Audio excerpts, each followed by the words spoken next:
ایک دفعہ ایک وائل بن حجر رضی اللہ تعالیٰ عنہ تشریف لائے.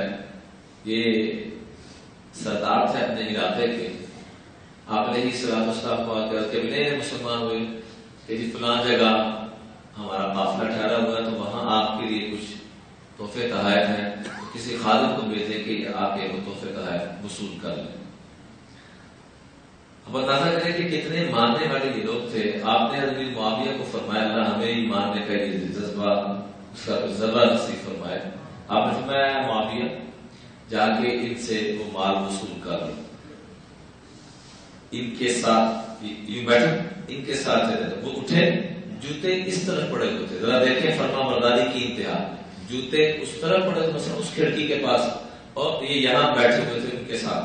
اب ان کے ساتھ چلے جاؤ تو جوتا لینے کے لیے نہیں گئے، ان کے ساتھ ننگے پاؤں اور تپتی دوپہر اور پتھریلی زمین، پاؤں زخمی ہونا شروع ہو گئے.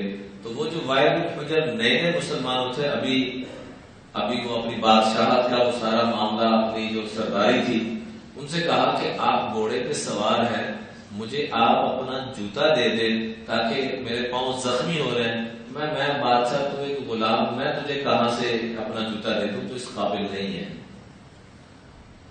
اتنا کر سکتا ہوں کہ میرے گھوڑے کی میری سواری جو چل رہی ہے، اس کے ساتھ ساتھ جو سایہ بن رہا ہے، اس سایہ کے اندر تو بھی ساتھ ساتھ چل رہا ہے تاکہ تپش سے کچھ بچ سکے. میرے ساتھ تو چل لے، اس کی اجازت دیتا ہوں.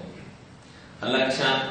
بعد میں جب حضرت معاویہ رضی اللہ عنہ امیر المومنین بنے تو ان کو اپنے علاقے کی ضروریات کے لیے ضرورت پڑی، اور آئے. حضرت معاویہ نے نہیں پہچانا، اس نے پہچانا کہ ان کے ساتھ میں نے کیا سلوک کیا تھا اور آج انہی کے پاس. تو کیا عجیب جواب دیا. وہی بات اس کو عملی ثبوت کے طور پہ میں پیش کر رہا ہوں. ایک جملہ میں نے شروع میں کیا کہ بڑی مشروبات پیے ہیں، لیکن سب سے زیادہ کس مشروب کے پینے کا مزہ آیا؟ اس سے. اس کو دیکھا، انہوں نے نہیں پہچانا، اس نے پہچانا اور کہا کہ حضرت میں وہی ہوں جس نے آپ کو اس انداز کے ساتھ زیادتی کی تھی. فرمایا اس وقت میرے ویسے کرنے میں میرے لیے جنت کی بشارتیں تھی، اب تجھے عطا کر کے جنت کی بشارتیں ہیں. اس وقت تجھے تیری مان کر کہ آقا علیہ السلام کی مانی کہ جوتے کے بغیر گیا، تم نے نہیں رحم کھایا، لیکن میرے اوپر تب اس کیفیت کے ساتھ اللہ کا رحم متوجہ ہونا تھا، اب اس کیفیت کے ساتھ رحم متوجہ ہوگا کہ تجھے عطا کر دوں.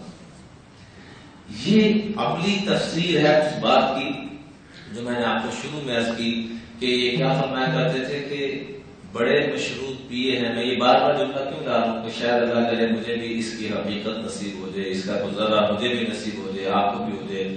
اور اس کی حقیقت اگر مل گئی تو اس جمعے کے نہیں، اس جمعے میں آنے کے نہیں، دنیا میں آنے کے پیسے پورے ہو گئے. کیا جملہ جی؟ کہ دنیا کے بڑے مشروب پیے ہیں، لیکن سب سے زیادہ کس مشروب کے پینے کا مزہ آیا؟ غصے کے وقت جو دعا مانگی جائے یقیناً